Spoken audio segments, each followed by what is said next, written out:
And we got some interesting things to talk about this week, and hopefully we hear interesting things from you. And just going to wait a few more minutes for other folks to get in. I want to turn it down. And I want to turn that down a little. you have to turn it off. Oh, okay. Or maybe, hang on one second. I think you can do it like this. It's going to go until it stops. Okay. Yeah. We had to warm up the room a little bit. It's not that bad in upstate New York. I hope it's nice where you are. I know that Ross and Seth were having some bad weather in St. Francisville. And There we go. there it goes. It went off. The heater went nice. off. Yeah. So we're going to start. I think it's a good time to start. Yeah. And so we'll start by the lighting of the candles. And Patty, you want to do that? Absolutely. Shabbat shalom, everybody.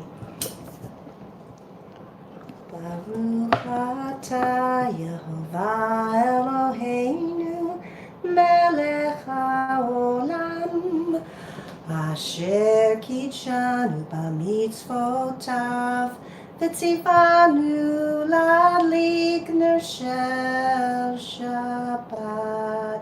Shabbat shalom, everybody. Shabbat shalom, everyone. I know it's still daylight there where Truthful Kindness is, but the sun is setting here. Yeah. And it's beautiful. It's very beautiful to have the Sabbath to come into the house.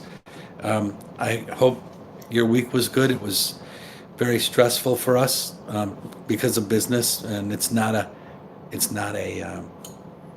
bad thing. It's just we're dealing with 6 countries right now, and a lot of things going on in the world. And that's what makes the Sabbath so special. Right. It's such a joy. We invite her into our house, and we, just have the ability to relax and have joy in the Sabbath. Okay, I'm gonna just go to my slides. I always try to get a few slides, and if we could go to the next slide. We always, every day in our home, like to say, "Hear, O Israel, Elohim, our Elohim, Elohim is one. And you shall love Elohim, your Elohim, with all your heart and with all your soul, very exceedingly. And these words, which I am commanding you today, shall be upon your heart and taught incisively to your children. And you shall speak of them when you sit in your house, and as you walk along the way, and when you lie down, and when you rise. And you shall bind them for a sign upon your hand, and they will be as bands between your eyes, and you shall write them on the doorframes of your house and your gates, because Elohim has made a covenant with you in Oreb on the day of the assembly." It always gets to me that these, although we didn't speak in English, these are the exact thoughts of the Almighty to Moses and the Moses Scroll. Next slide, Seth. So always I like to bring up that the Sabbath is why we're here. Sanctify the 7th day, and you shall cease on it, because in 6 days I made the heavens and the earth and all that is in them, and I ceased on the 7th day. Therefore you shall also cease, you and your animal and all that is yours. I am Elohim, your Elohim. Well, another direct word from God. And it's next slide is whoops, yeah, there we go. That one right, Jeremiah. I'm and I'm sure all of you know this. There's all these great places through the Bible that the Sabbath is referred to. It's an odd commandment of all the other commandments that are or laws that were written. There was nothing like the Sabbath, and I just want to bring that up today. So in Jeremiah, in the 17th chapter, and you got to understand, we're going to Jerusalem in 10 days. So this one struck me spiritually in my heart. And it shall come to pass, if ye diligently hearken unto me, saith Jehovah, to bring in no burden through the gates of this city on the Sabbath day, but to hallow the Sabbath day, to do no work therein. Then shall there enter in by the gates of this city kings and princes, sitting upon the throne of David, riding in chariots and on horses, they and their princes, the men of Judah and the inhabitants of Jerusalem. Sorry. And this city shall remain forever. I think that was written 2,500 years ago. That's why it gets me. But please forgive me for my emotions overtaking me. Next slide. Now we're on to the 10th commandment, the odd commandment in the Moses scroll, but it's one worth talking about. And I'm sure that we can talk about this without ever knowing about the Moses scroll. You shall not hate your brother in your heart. Well, that's pretty specific, right? I am Elohim, you're Elohim. And then next slide. Blessed is the man who loves his neighbor. Cursed is the man who hates his brother in his heart. Those are pretty specific extensions to what this commandment could mean, and we'll talk about that. And I'm done with that right now. We'll talk about that in just a moment. So Seth, you can close that down. Seth is kind of like Siri to me. I just tell things and it happens. I wanted to share with you some books as I've been putting books away that have really impacted me in my life. And I would like to know this on your side when you get up to speak. After, when I was a young boy, I left the Catholic Church. I met a man whose name was James Stocker, and he had left the Church of Christ, and he gave me this Bible. It was King James, but I looked through it just now, and I remember my notes when I was 10 years old, and I won't get into it, but there's a letter he wrote me.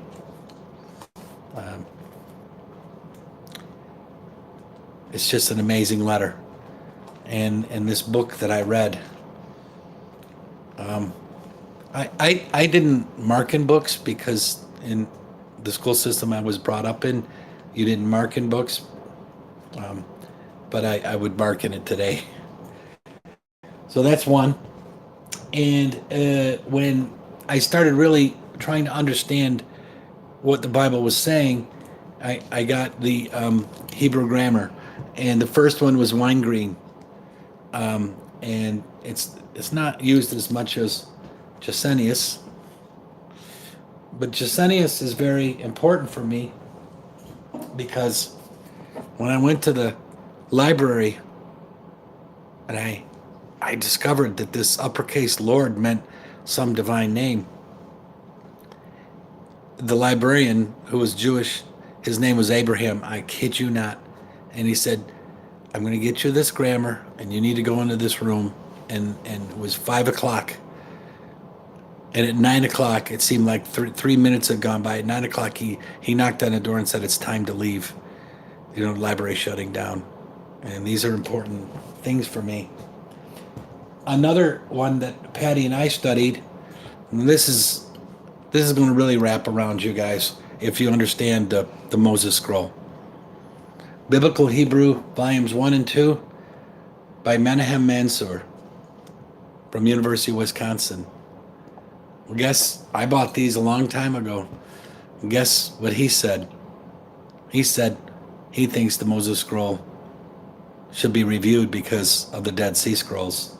And who would have known all those years ago that would have happened?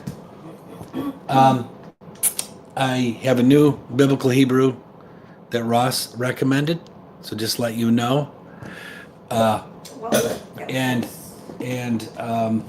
then I have some other ones. So the first one that kind of led me, I'm sure a lot of you have this. I was never a member of the Worldwide Church of God, but the United States and Britain in Prophecy. Now, not that I believe what's in here, but it started me down a path of the tribes being united someday, and that's of course what United Israel is. A long time ago, Patty met a guy named Dr. James Tabor, and he had written a book called Restoring Abrahamic Faith. This is one of the early versions. We have like versions that were so short you could staple them together, and now there's Restoring Abrahamic Faith, which will be settings, Ross. yeah. Oh, I gotta change my audio settings. I'm sorry. And so these are books that were really really important to me, and I really like these books because they made a big impact in my life. And it's kind of odd that the next James I met was a James who had a big impact in my life, and he was from the Church of Christ. We're getting some notes. Okay. Oh yeah.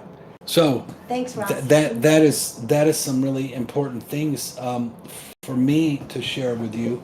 And one other last book I want to talk about, I just got.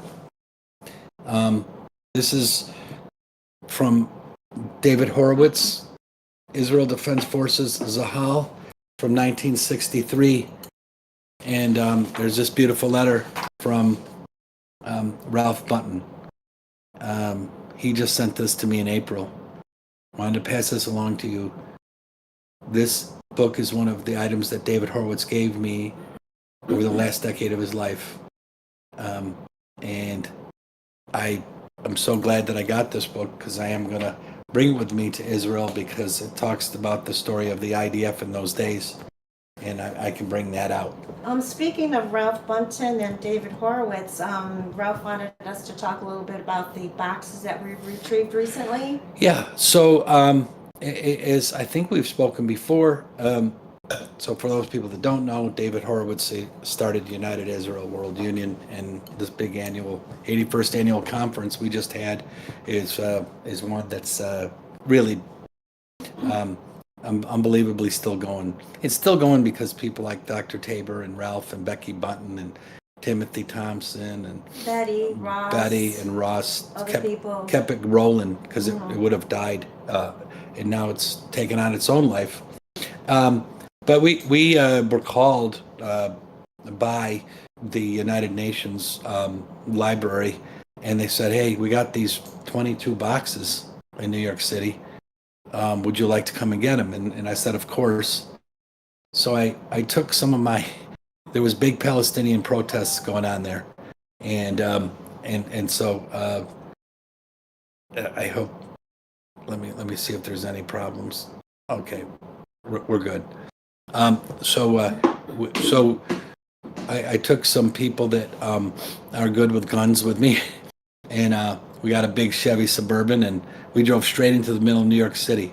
The protests were everywhere, and we stopped at the United Nations, a special building they told us to stop at, and a Jewish woman comes out. Her name's Ruth, and she said, "I have the books ready to put in." Like it was a clandestine operation. It wasn't meant to be that way, and we put them in the back of the truck and drove them right out of there.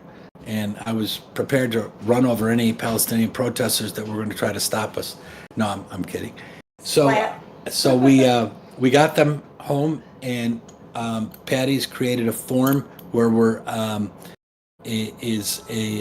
each box contains several folders with Right. different categories of Yeah. things that he wrote for the UN. He was editor for the paper. He met with so many international groups. He was in the paper all the time, and he kept everything. He's a little bit like Dave's mom. He kept every newspaper clipping of anyone he knew that maybe had a bar mitzvah or did something pro-Israel. Oh, wait a minute. He has in there like the laundry bill and the and bills and things like that. Yeah, everything it's everything. But like, you're flipping through and there's a picture of Uri Geller, the mind bender guy, and he says, "Hey, thank you, David," and all this and that. And so we're finding those things, and Patty's going through and organizing those. Right. And we want to just probably someday want to get them all just scanned and put in so that anyone can look through them. What's important about there's letters that he wrote to like the prime ministers of Israel, but it would be the draft because the real letter went and it was typed on his typewriter, or he'll have notes about things and you wonder, my God, what happened? What happened with In one paper, he had typed out his take on the JFK assassination. Yeah. What he thinks really happened. Yeah. Fascinating stuff, just unbelievable. Yeah, and of course, there was a lot about the problems, and he was censored a few times because of his views. He was a proud Zionist, and as you know, I would call him like a Protestant Jewish person, as opposed to not Karaite and certainly not Orthodox. But he just went on what the Bible said, and and so, as you know, there's a lot to him, and you should read the story, the Book of David that Ralph wrote, but also 33 Candles, and some of them might scare you, but those people are changing things. So anyways, as we go on, I wanted to bring a little bit of this out. I did find one other thing that messed with my head today, cleaning out my office at work, and my mom and dad's stuff is in there, and I get this invitation from 1958 to a baby shower. And slowly but surely I realize this is I'm the baby that they're going to have the baby shower for, and all the people that came, and it's just touching that piece of history that it was done at my aunt's house, and how bringing a child into the world was celebrated, and I hope you celebrate bringing children into the world. But when it's yours, it's like this is someone's putting the thumb down.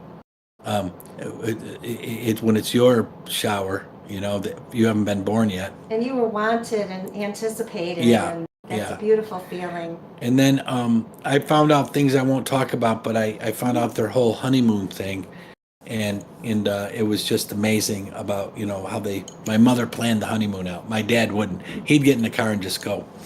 But anyways, at the end of the day, that's enough about us. Yeah, we want to hear how we your week want has been. and we want to hear about your thoughts on this commandment. So that you shall not hate your brother in your heart. And what about the blessings and the curses? I think this is a big part of life, in terms of the ancient original religion of the Almighty, as He gave it to Moses. And I unabashedly believe in the Moses scroll. As we spoke on Thursday night, Ross and Jono did a great discussion. They take each chapter and kind of go through it.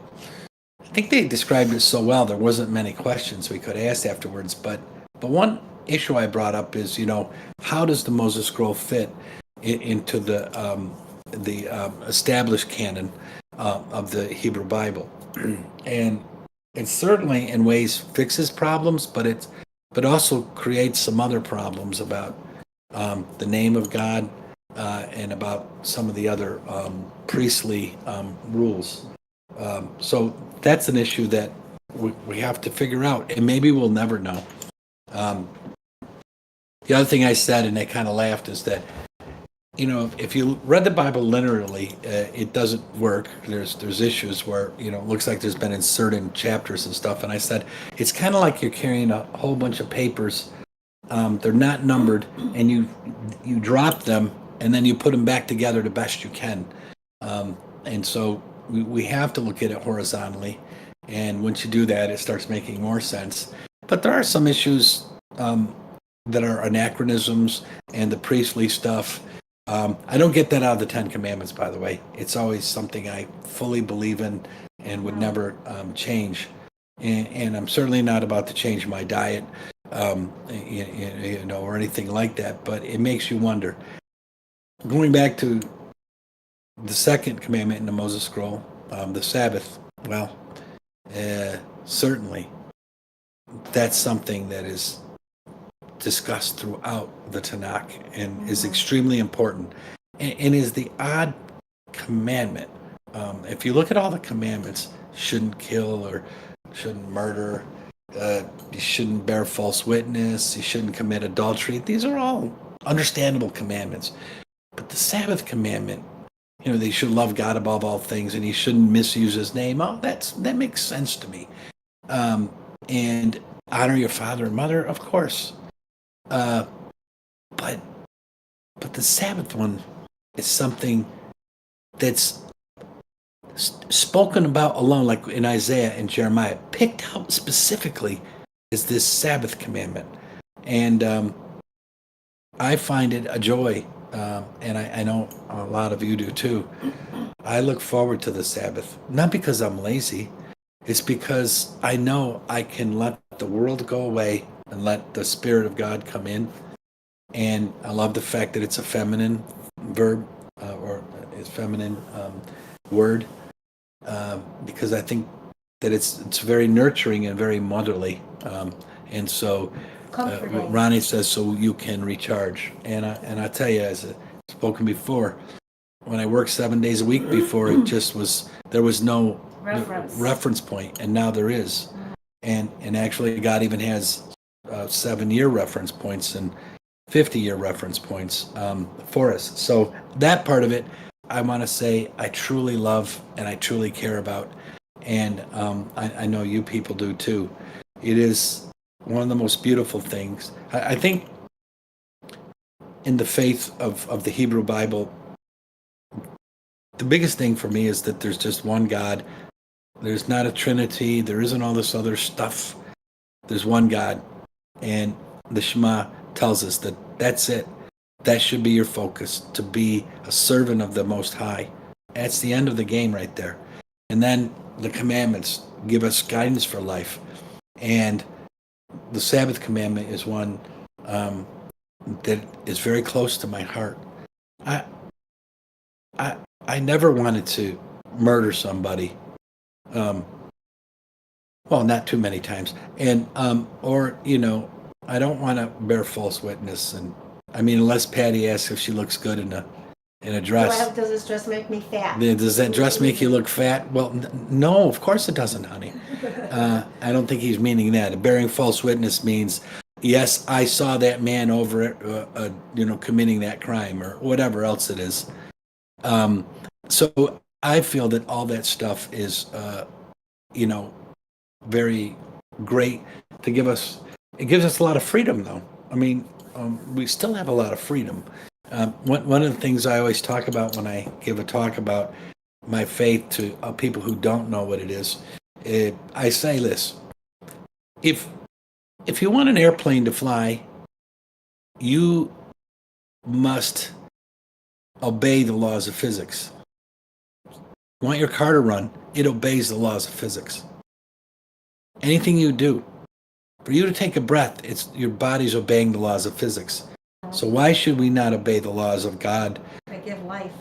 First of all, who created the laws that we live in, and once we have a command over those things, there is true freedom.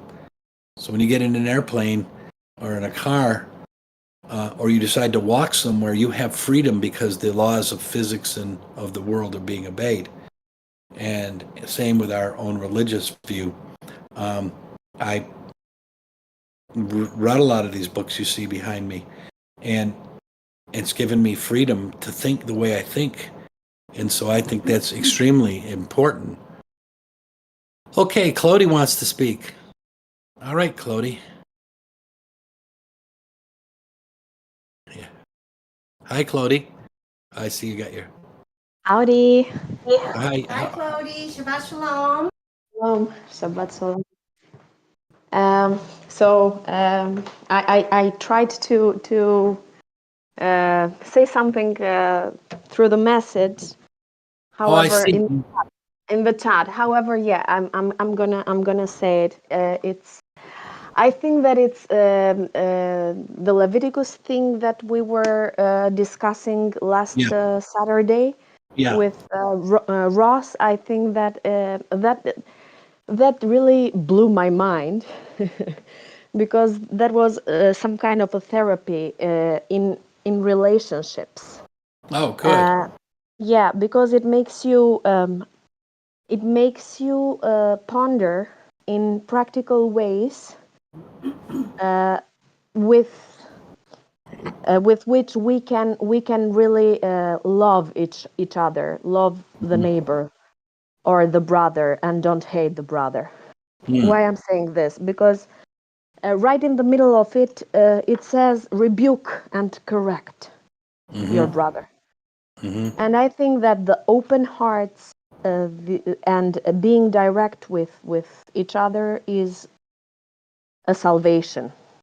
Yeah, Because even if we don't say things, things start and build inside of us, yes, Definitely. and yes. they start and yeah, and it becomes toxic. And then you have an And explosion. Yeah, yeah, exactly. And even if we don't, even if we choose to say that to another person, a third person, that yeah, is unfair, and that makes you, because you never know how the third person is going to respond. So mm, perhaps he or she might give you a good answer, yeah, but sometimes a good response, but sometimes people get flared up for nothing, and so a toxic discussion starts, and we start lashon hara. How is it yeah, in Hebrew? yeah, yeah, And yeah, and we start slowly not loving each other and hating each other. yeah. So that's all I wanted to share about That this. you say that like it's not much, but that's a huge Yeah, that's very pile important. of philosophy. And if you look at the world right now, Yep. it's a sad place. You know, the idea of loving one's enemies is extremely difficult for us, Yep. and and also if we don't speak and talk to one another, then that this builds up, and there's the kind of hatred that's out there now. And oddly enough, people don't even know why they have this hatred, and that really bothers me. You know, Oh, I wanted. I just. Sorry. Can I say something else? yes, Yeah. I was reading a big book. This has nothing to do with the Bible, but it was a very beautiful book. It was The Dawn of Everything: A New History of Humanity from oh yeah, David Graeber and David Wengrow. And I don't know how, because my English is very good. yeah, I don't it's remember how to rephrase that, but it said that in one society, if two groups of people want to identify themselves as different from the neighbor, they right. can do that very easily. Yeah, Let's say they can grow differently their hair. They start wearing different things. They start making different traditions, just so that they can say that we are not the same with the neighbor. yeah. No, So and it's very very true. easy to make to begin making distinctions. Yes. And Yes, that's the beginning of the us and them yeah. problem. You I know. uh, I met there's Bosnians and Serbians that have come to Central New York, and you, without looking at their names, you cannot tell the difference. And Exactly. there was a gentleman who was hired by a local lumber yard, and very nice guy. And I said, he said, I had 400 people that worked for me in Bosnia or whatever. I said, why did you leave? He said, when people were shooting people and you had to take out their wallet and read their name to understand if you shot the right person. At that point, I said, I have to leave. Because he just didn't have that, and he went way down. Now he's coming back. Oddly enough, he created his own place called Lou's Bargain Bin. He's no Lou, trust me.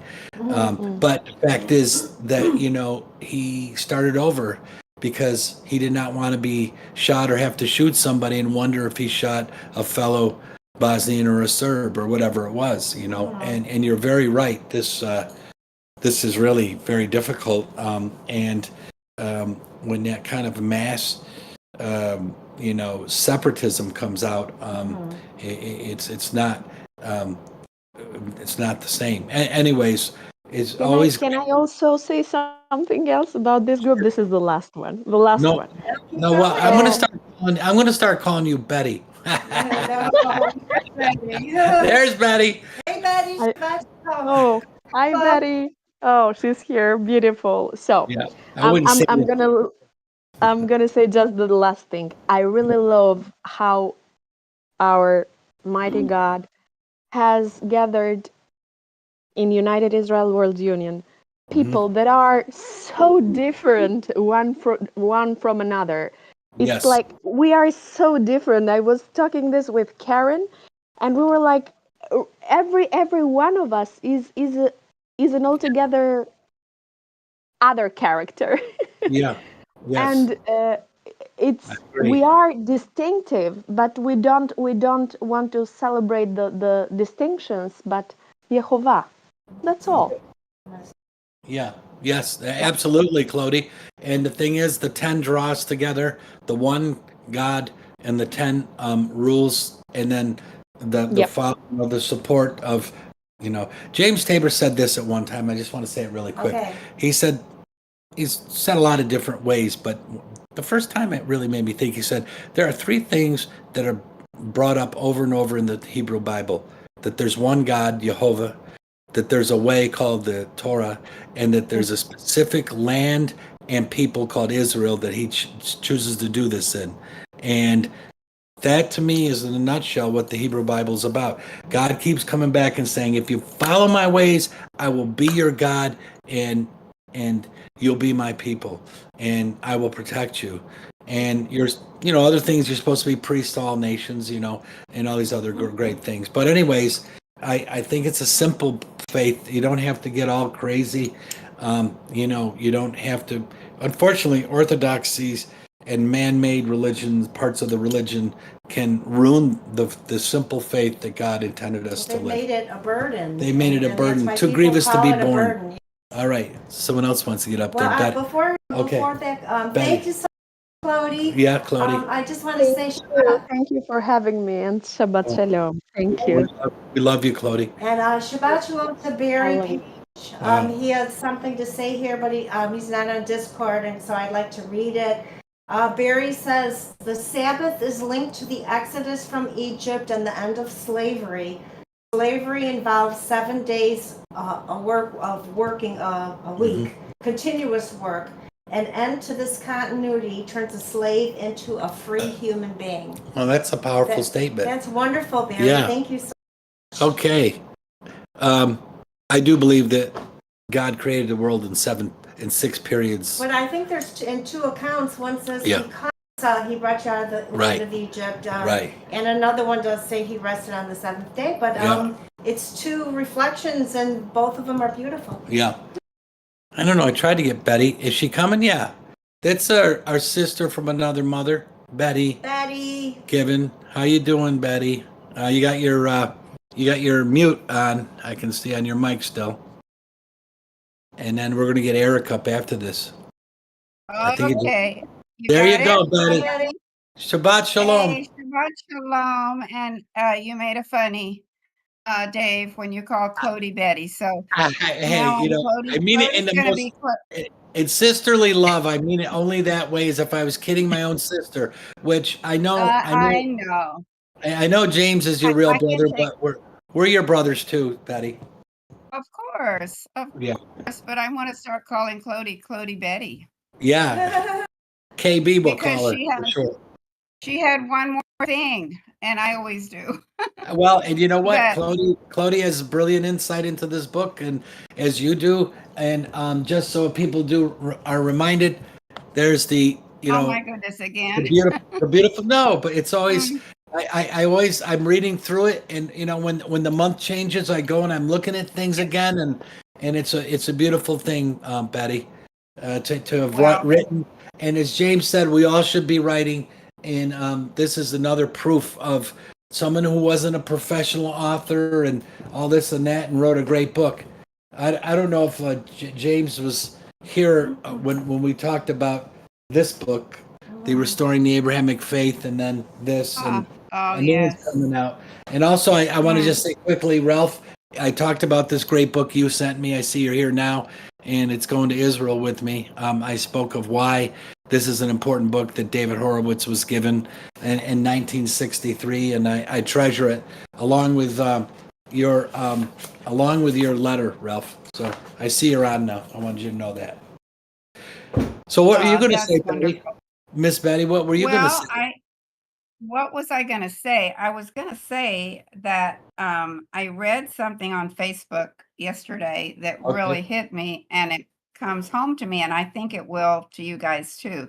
sure, It's by, and it's very short, just a quote sure. from Rabbi Zvi Freeman, who Okay. has a lot of really, he speaks from the heart, and Uh-huh. I just love his stuff.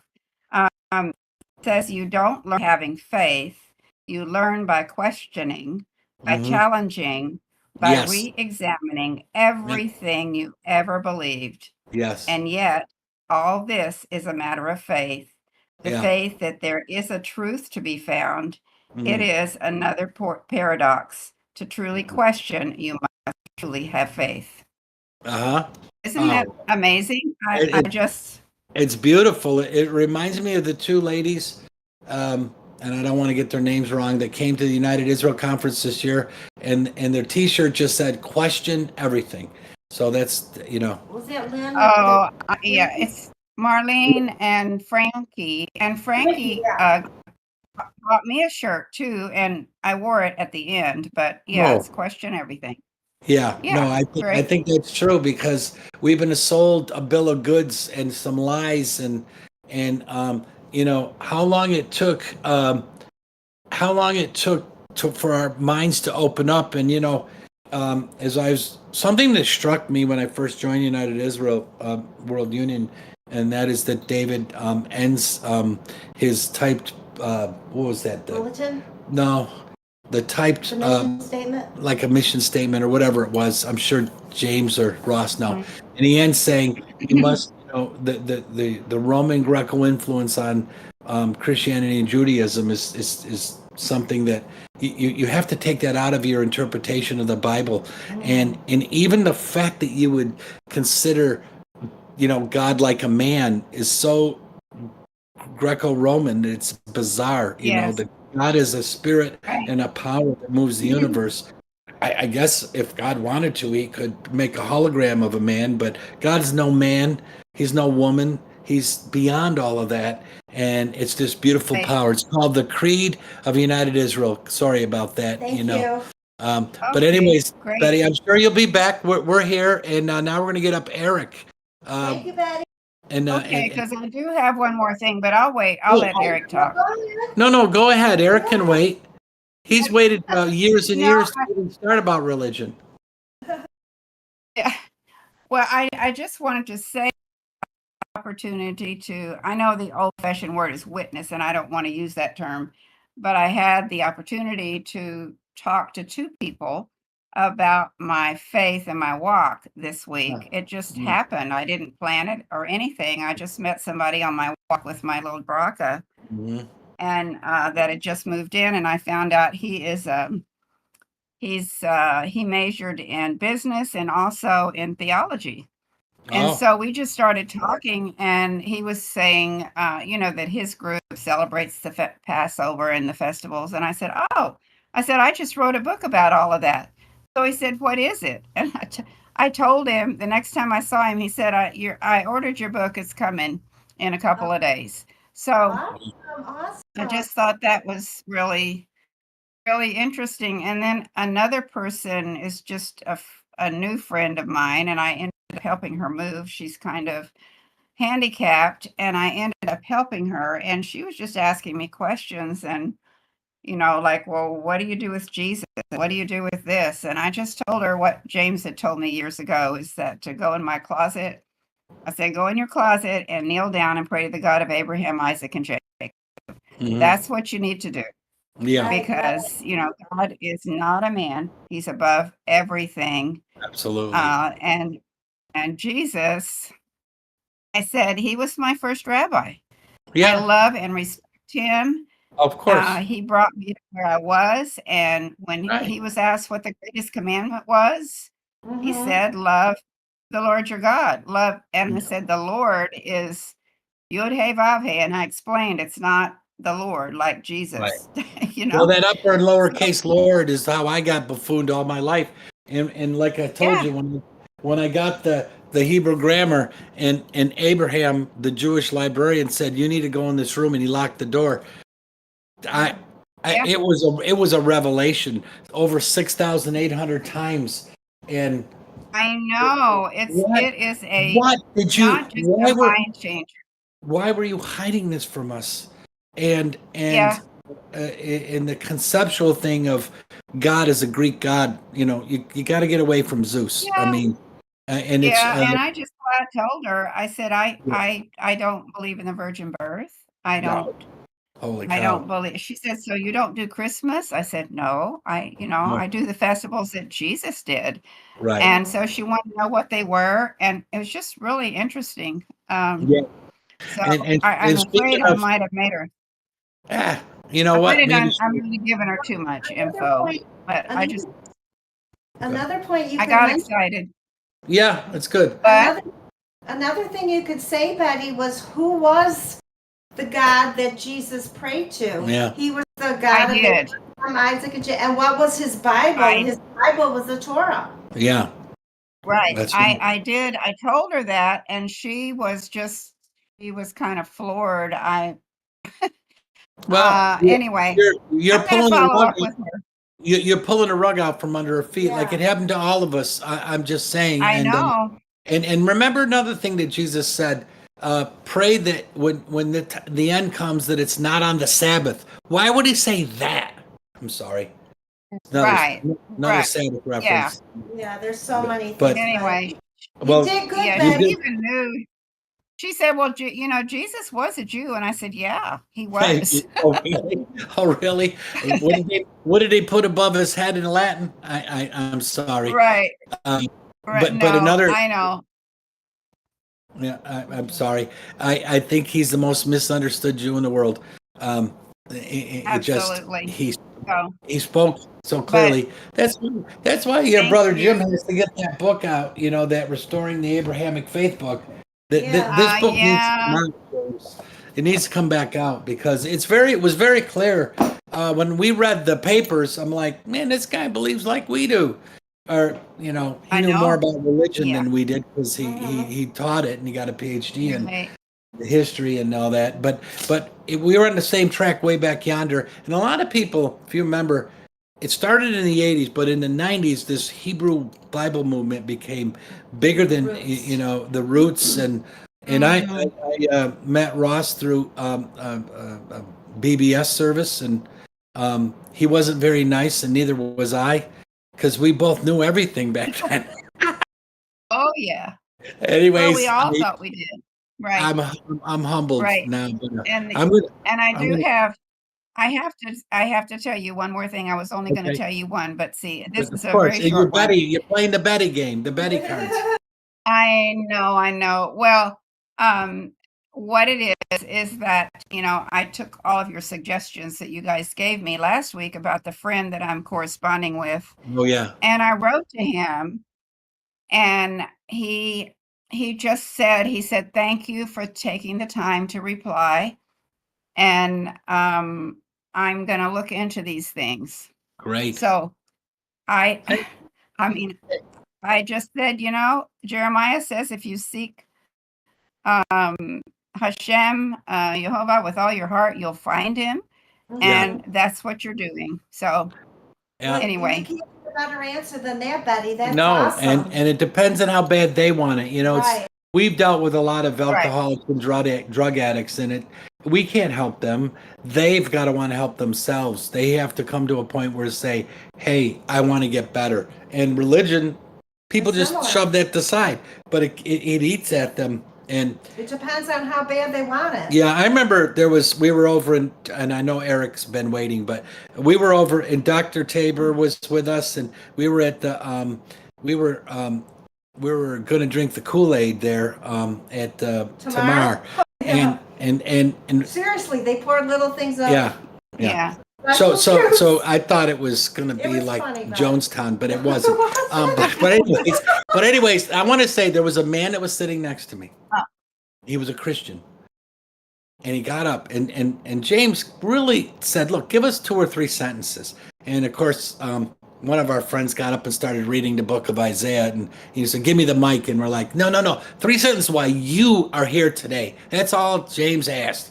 I know. And this guy gets up and he goes, starts almost crying. He goes, "Because I've been reading my Bible and it doesn't match what the preacher is telling me." And I felt like, I said, "Brother, you've come to the right place, because something's calling you away and towards this truth, this ultimate truth." And I don't know what happened to him, but I remember that he poured his guts out. Irresistible pull, isn't it? Irresistible pull of the heart. Yeah, and I, you Yeah. know, I Right. experienced Thank that. you. My parents experienced it. We all experienced it. But we had to leave. You know, did. you don't celebrate Christmas, you know, and all that stuff, and say, hey, you know, the one thing I do like about Easter is those damn chocolate bunnies, but I don't worship. I'm sorry, I speak too freely sometimes. Listen.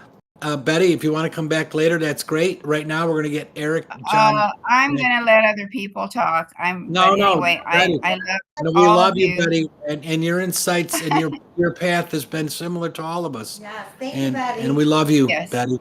All right. Love you. Let me All ask, right. All right. when are you leaving for Israel? Next Sunday, leaving? not this When Sunday, are you but leaving? next The Sunday, 26th. 26th. Sunday. Yeah. Yep. I think that's Lag BaOmer. I need to look. Yeah. Okay, cool. All right. Be safe. Love you all. Bye All right, bye. love you. Yeah. We're gonna come live from Israel if we can. We're working on it with Seth and Ross, but we're gonna do some live things. And it's our brother Eric John Nagel, and these candles he gave us, they're from Israel. Shabbat Shalom, Eric. Shabbat Shalom. Shabbat shalom. If it's all right, I'll go back to, because I've Please. learned a lesson. When you all start talking about something I want to talk, I write Oh, down great. Yeah, I you know. keep going forever and ever. Hey, and there's been great. Clody and Betty had great things that they brought Yeah, up. excellent points they all made. And I'm going to say it again. I like the fact that we're here as equals, male and females, in the discussion. And just because you're a man or a woman doesn't mean you're right or wrong. It's whoever's got these great ideas. And I'm amazed that I know Nikita's here. She always brings up good stuff. Of course, James, Jonah, Ross, it's what he does. Libby, Morgan, Miriam always has good and Ronnie Fulcher, Tom. If you want the different view, we'll talk to Tom.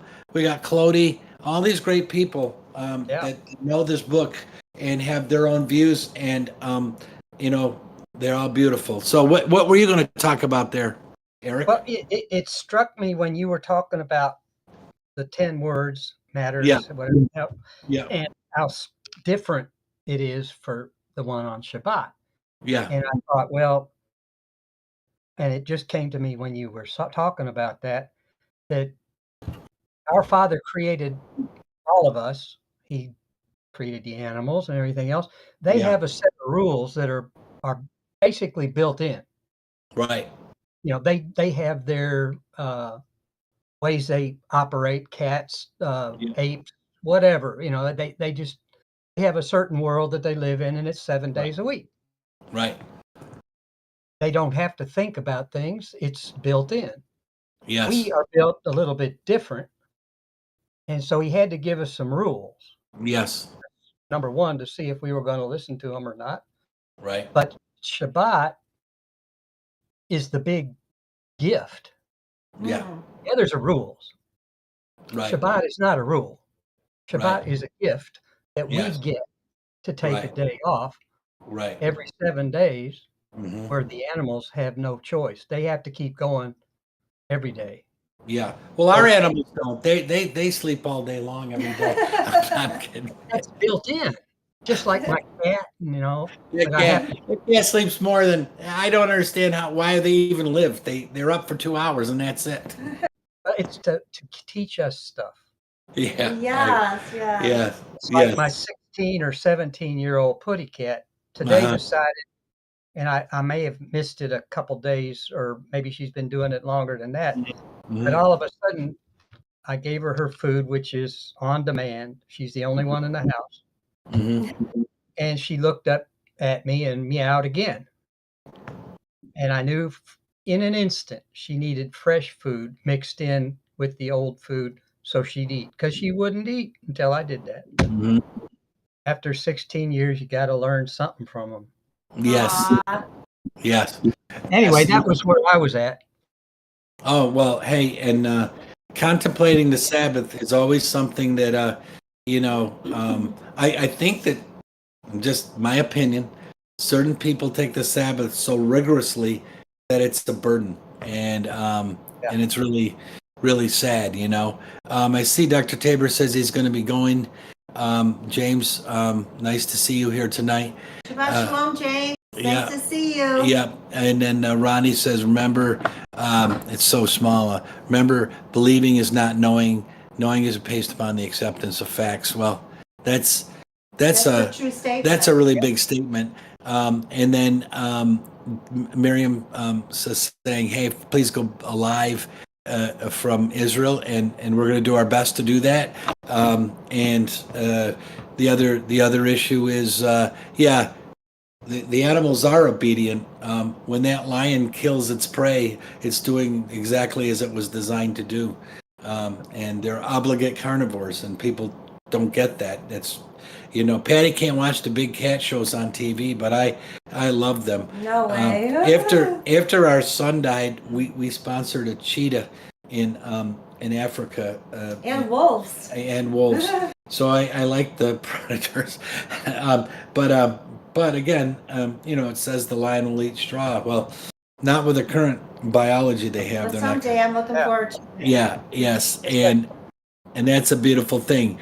It is a gift and it's a joy, and that's the thing that if you call the Sabbath a joy and not a burden, you get the point. What God was trying to tell us. Look, you need to, and sometimes on the Sabbath, after I read, I might listen to Ross's class.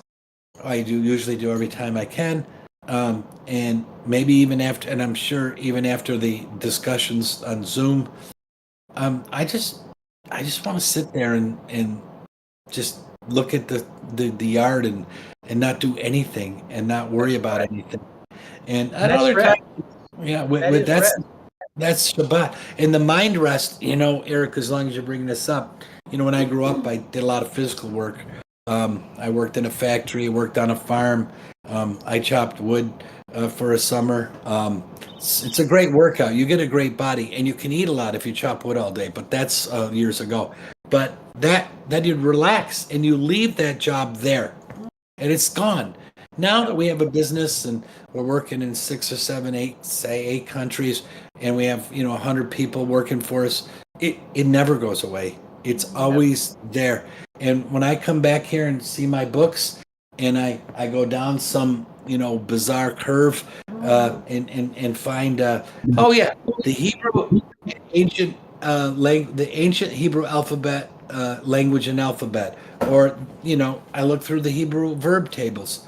And, Okay, so does anyone beside me like to take a nap on the Sabbath? well, she does. I do every Sabbath afternoon. I like to take an hour-long nap, and Yeah. even if I don't sleep, I'm just like meditating, Yeah. or everything's just shut off. Yes. I close my eyes and I tune out. Yeah. And I Yep. sometimes read this book over again just to, because Oh, yeah. there's little things that keep coming out. And this is the greatest adventure of a lifetime. Believe me, Amen. trying to find that is the greatest adventure, and understanding and what God wanted to tell us, and how men perverted that through the years. It's really sad, and added on all these things too grievous to be born. And even if we don't find the actual scroll, we have Oh, this. don't say that. I'm just saying, even if, but we have this, we have what it says. If I live to like 90 or 100 like my grandparents and my parents, it means that I didn't find a scroll. I told Ross, and I mean this, once we find that scroll and we know it's real, It's going to be an amazing day. it will be, and I believe that day is going to come, and they will make a damn movie about that. I know, and they're going to use Ross's. This is going to be the definitely. basis, because one of the things the Moses Scroll book does is it really puts in the surrounding issues, the issues that, like, why wouldn't they call it authentic, and why would they want to call it a forgery, and who thought what, and all the politics and the egos that were involved, and we're even going to, well, I won't say it. How can I say it? No, I don't like him at all. Remember in the Seinfeld, Newman was the guy that Jerry didn't like. Well, for me, it's Gano. Gano is the guy I don't like, and in that movie, we're going to investigate his problems with his daddy, and that's all I'm going to say at this point in time. Say something about the And Bible. Yeah. along with that, remember, the love your neighbor and brother commandment. It Yeah, doesn't mean you have to like them. right. Right. I like You gotta that. love them, and that's a total different deal in my Hey, book. hey, I picked up a gentleman that looked like he was panicking today on my way home from work, and I had my Masada right there in the side just in case, But he sat in the front seat and he was sweating, and I got him to where he was going, and he said thank you, and but once in a while I take risks. Well, you were going to say something, Patty. I was just going to mention how the Moses Scroll deals with the Sabbath.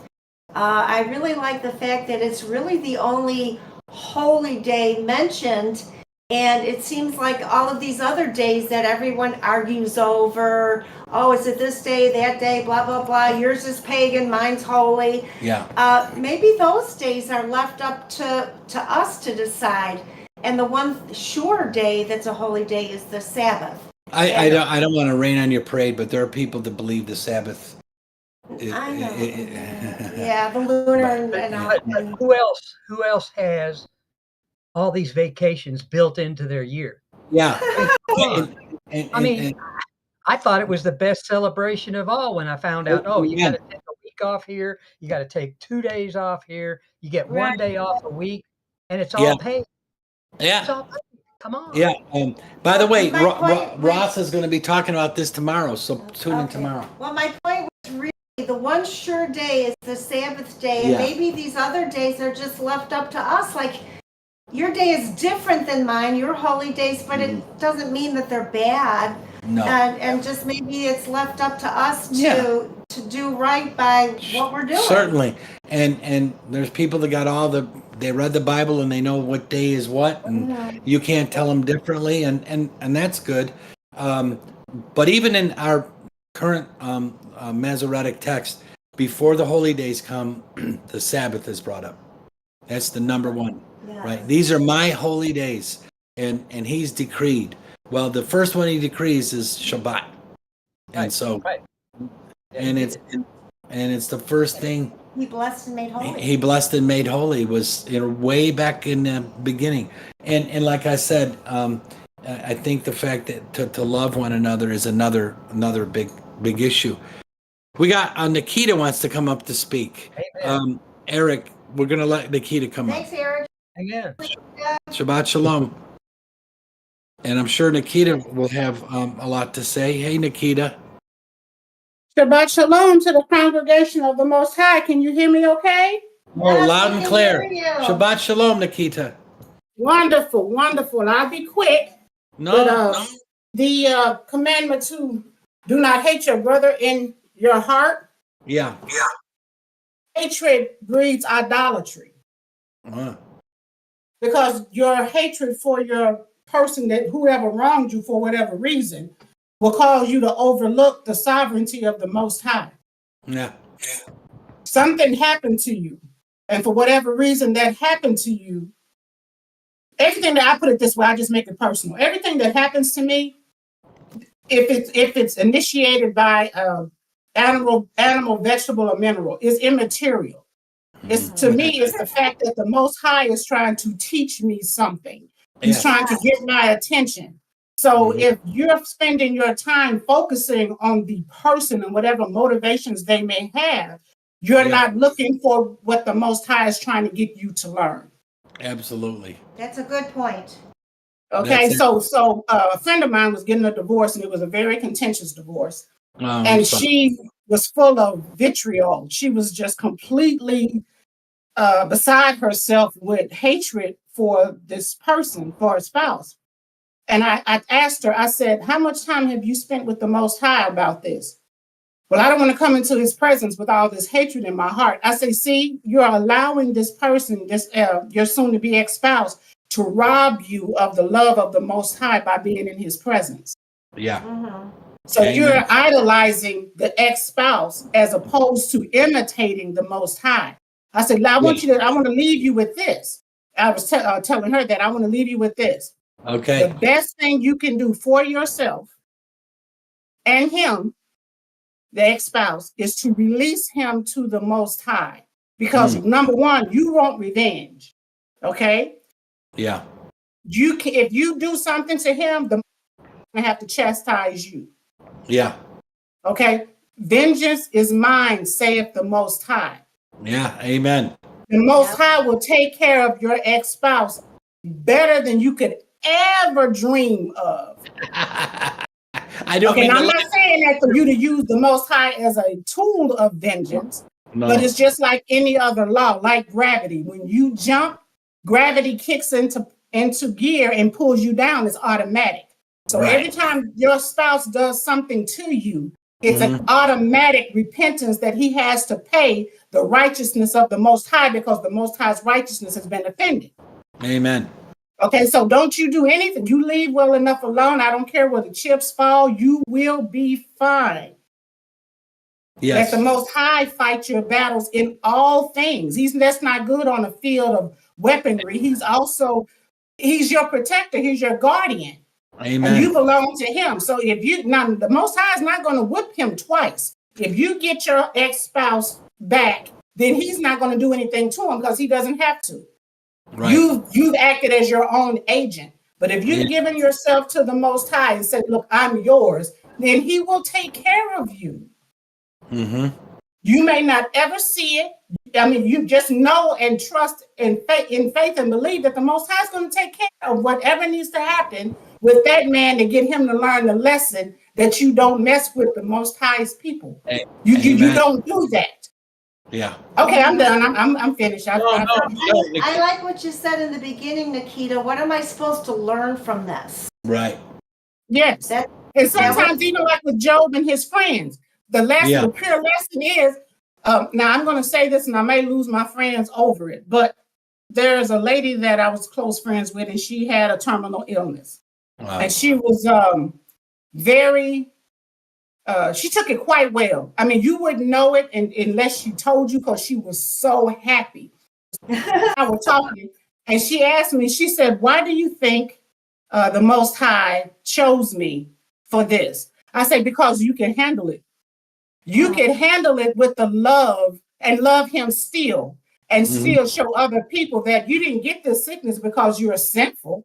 You got it because the Most High knows that not too many people can get a terminal illness and still love him the way that you do. And there are other people who need to see that. Other people in the chemo room see you sitting there reading your Tanakh and praising and happy. And they're like, what is wrong with her? Doesn't she know that whatever God she's serving allowed this to happen? Mm. We all have a day. We all have a day when it will be our last day and our last moments. And he knew that she could have this condition and still be joyfully looking forward to that day. Yes, amen. Nikita, I want to read something to you from someone on YouTube that's not on the Discord. Marianne says, wow, Nikita, I was just copying that vengeance verse at the same time you said that. Well, Synchronicity going on the there. Spirit has moved in here, Nikita. Yes. And Self-approves. it is. The witness approves of the word that it has given in the Tanakh, not what I said. I'm just repeating that, and someone else is like, we were on the same page at the same time. The words of God, yeah. You know, Yes. Nikita, I have a slightly different view. You know, in the sense that when we lost our oldest son Daniel, it was instant. We had no idea, and we were under the guise that, you know, you do all these things and your vats are going to be overflowing and God's going to protect you and blah blah blah. And I believed all that, and then, you know, I lose my son, and it's like the first thing you ask is, what did I do? You know, and in the end, my salvation did not come from my wife or my parents or my other children or anything else. It came from Jehovah or Jehovah God.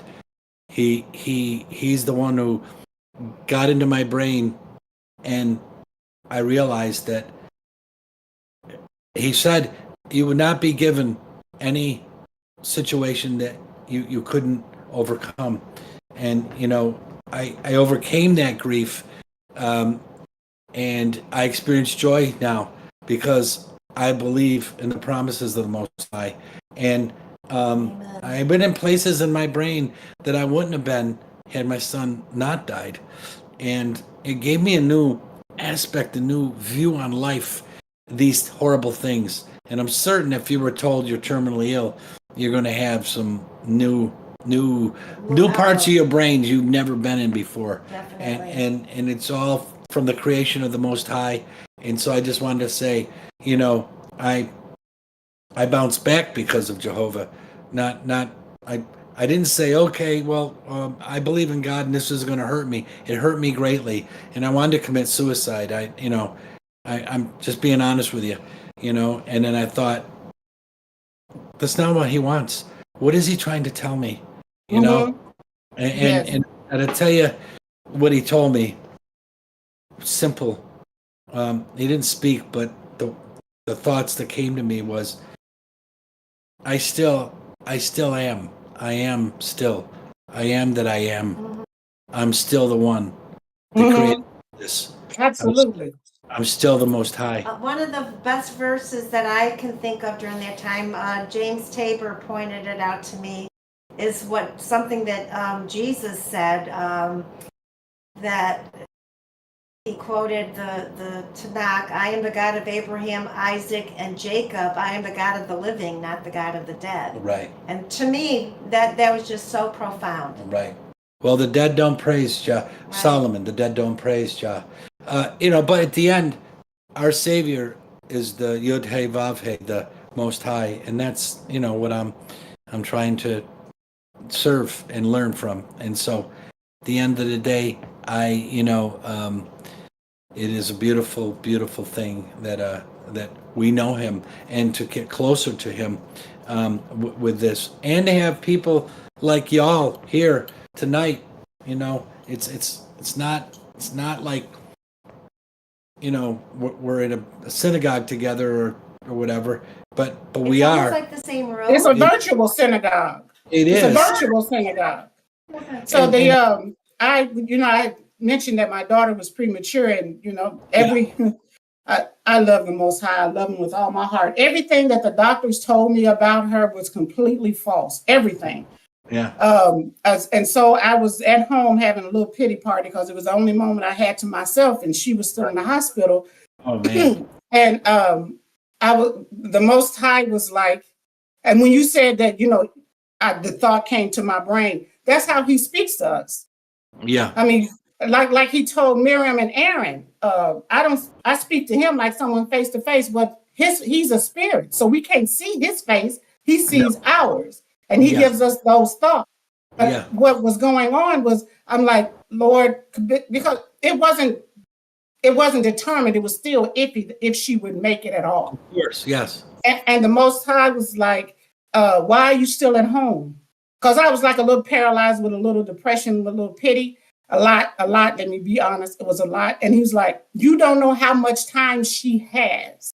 So you should cherish the time that you have presently. Yeah. So when my friend, another friend of mine, lost her daughter, we were discussing it. And I was like, you got 21 years, because her daughter passed away at 21. I said, the Most High didn't owe you that. Right. He gave you that. It was a gift. I Amen. know I know you're mad because you wanted more gifts, Right. but that's up to the giver. Right. Right. And he understands exactly how much you needed to have an impact on your memories. So now everything is just so much precious. Like a couple of weeks ago, I had posted something when to the people who were grieving. It was on the dialogue, and I don't even remember how it went. It went something to the effect that I'm drawing the biggest blank in the world right now. Oh, that's okay. What did you say? You remember what you said to him? Yeah, it was just a little 4-line poem for Ah. those who were grieving. Yeah. Yeah, Yes. and and it says something too. It was called A Moment. It was called A Moment. But in one moment, the people that passed from living to not living in that one moment, now you're left with precious memories. Yeah. There is nothing bad about anyone's existence if someone loves them, because I love you in the present. Now I love you for the memories that we had. Right. Right. And then one more thing, and I'll quit, I promise, because I wasn't going to say this. This was No, take your time. No, that's okay. That's why we're here to Yes. share these things. Yes. These deeper spiritual things are why we're together. Yeah, go ahead, Nikita. Say We're listening. whatever you need to say, beautiful. I'll be Betty number 2 behind Clody. That's okay. So the one more thing is, the Most High created the earth to be what? Right. He created it to be inhabited, correct? Right. Okay, now this is just my theory. I didn't read this anywhere. No. The Most High also created Eden to be inhabited. Mm-hmm. So Yes. when Adam and Eve were kicked out, he put a guardian there. Yes. I said, now where do we go? Where do we go? The guardian is there to keep the bad out of Eden and let the ones who were supposed to be there in. Right. So as far as I'm concerned, Eden is the most beautiful place, and it's always being inhabited. We're always gaining admission. Mm-hmm. So before my mother passed away, actually, when she passed away, a couple of cousins were looking at me because they were worried because I hadn't, broken down yet.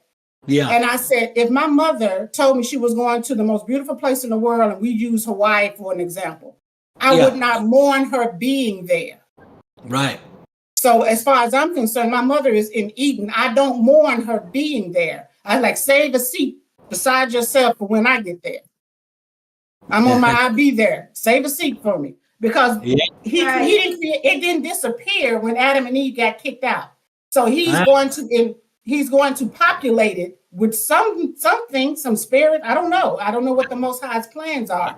But Eden was not destroyed as if it would never be lived in again. So my paradise, my quote unquote heaven in my mind is always Eden. Yeah. Yeah, I'm done. I'm through talking. No. Nikita, we love everything you say, and we love all the people's comments, and it certainly is. Grief is something you don't you're not taught. You have to experience it. And I went to see a psychologist, and he gave me the Griever's Bill of Rights, and I learned. And I've gotten over it in a lot of ways. I still think of my son every day, but I know the joy and the reason why God created us, and that we all have that expiration date. We just don't know when it is. Yes. Live every day and every moment with and gratitude, and enjoy every Sabbath please enjoy every Sabbath if you can. And so I really appreciate your comments, Nikita. Thank you. Thank you, everyone. Have a good Sabbath. I'll leave now. All right. We got I got to say something. Charles Sutton says, I love the synagogue of one more thing. yeah. Starting Shabbat with y'all is a high point of the week. Well, thank you so much. Hey, Chuck. And speaking of one more thing, Betty's back up. Betty. You got your mute on, Betty. That's why we're here, for one more thing. I think Jono. Oh dear. Yeah, I do. But I just had to say thank you, Dave, for your comments about your son and also Nikita and Yeah. grief. I mean, to be honest, you guys, I'm still grieving. I mean, it's not yet been 2 No, years, but I yet I go on and I have little pieces of joy that I feel and I tuck them in my heart. Right. And I had a really rough week, but Shabbat, Shabbat was coming. And so that keeps me going. No, And it's a joy in the week, and it's beautiful that the Almighty gave us this day to celebrate and to have rest of our souls. Our souls need rest, not only our bodies. And starting it with all of you has just been such a blessing. We look forward to this every week. Yeah, and right. We're definitely grateful that we have so many great commenters. And I'm sure the other people who aren't speaking have great things to say. But anyways, it's been very good for everyone. And like I said, we've been on a journey together. And I remember the first time I met you, Betty, and all those years go by, and you don't realize, there's a decade, then there's 2 decades, and the time we're given, we seem to touch other people, and that's what I love. We've met a lot of great people, like Ross, and now we got Seth helping us, and we got a new building that we're going to go down, and we met Jono. The bizarreness of Jono meeting us in Israel after his son passed was God put us together. I'm sure it was providential to say, and and we met all these great people. James has been a great influence on our life, and he's lost his son also. He's lost his son also, as well. And Ralph has lost a son, and we've all been through that hell on earth, and I don't believe in the hell that the Christians believe in. I believe that if hell is eternal separation from God, and that's beyond me that's his judgment, nothing to do with me. But it doesn't. I just love the Most High, and I want to be with him someday, or whatever, or to feel it in the first person like Moses did. That would be the ultimate. There was a song called "On That Day," and it's a song about the singer waiting for the door to open for the final judgment. And you're like, what happens when I pass through that door? Which could be death, let's just say. But you're waiting. Is that your puppy? Yes, she wants some attention. No, we got a puppy. We got a puppy here too. She wants attention. Molly wants to It's say Molly. she wants hello. It's Molly. Oh. There she is. It's Molly. Hey, Hi, she looks so cute right after she was groomed. So cute. Yeah, she's always with us. God's little helpers, I remember we were told when we were young, dog is God spelled backwards. So, that's cool. Yeah, I love that. It's in English, but I mean, it is what it is. So we can learn from all kinds of things. Hey, we have Alina Bernstein said, my brother passed at 37. Oh, I'm sorry. Crushed myself and my parents. Yeah. So very sorry, Alana. Our son was 34, and we know what that feels like, and we're here if you ever want to talk about it. We'd love to hear about your brother. Yeah. And and if you got on the Akkad, they could speak on Discord. Right. If you want to get on The other issue is that we don't want to forget. You know, I remember the good things with my son, Mhm. and I've only had 3 dreams, but they're very important to me, and they were always positive, and he was laughing, and we were laughing. There's nothing to be sad about in that sense, and it's a hard thing, but it is a reminder too that you know a lot of the great thinkers have said if we had an infinite amount of time to live, we wouldn't get anything done. There wouldn't be these books and these great achievements. No, we but need that sense of because a deadline. yeah, there's the deadline. There's a big deadline, and it's the Yeah. death of us all. So, anyways, we're gonna let it go for tonight. Ross has a great talk on the feast tomorrow, and I'm pretty sure he's gonna have a Zoom afterwards. You know, next Friday, next Shabbat will be the last one before we go to Israel, and then we're going to try to go live in Israel. And we ask you all to pray for us because it is a war zone right now, and you know the airlines are telling us you're going there at your own risk. So, and we are because we need to go. We're going to do a bar mitzvah at the Western Wall. Attend one. We'll attend it. We're attending one on May 30th, and a young man is gonna do the thing that we've done for so long, to accept what he is.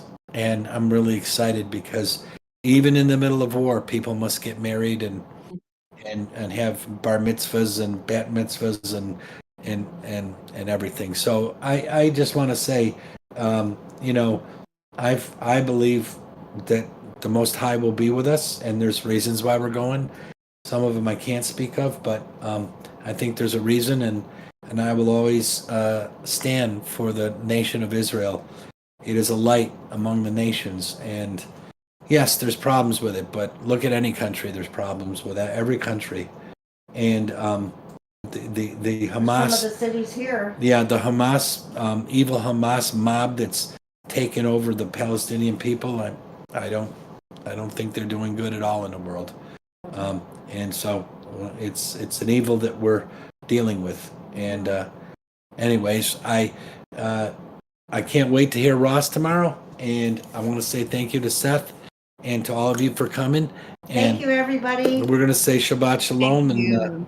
Shabbat Shalom. we're gonna really I'm gonna crash now because it's been a long week for me. So, and I hope you all have a great Sabbath, and I pray for all of you. You know that the Almighty's watching over you, make His face shine upon you and your family, and that we are told more of the truth of the Almighty God, because we're certainly waiting and searching. So, Shabbat Shalom and Lila Tov. Lila Tov. Lila Tov.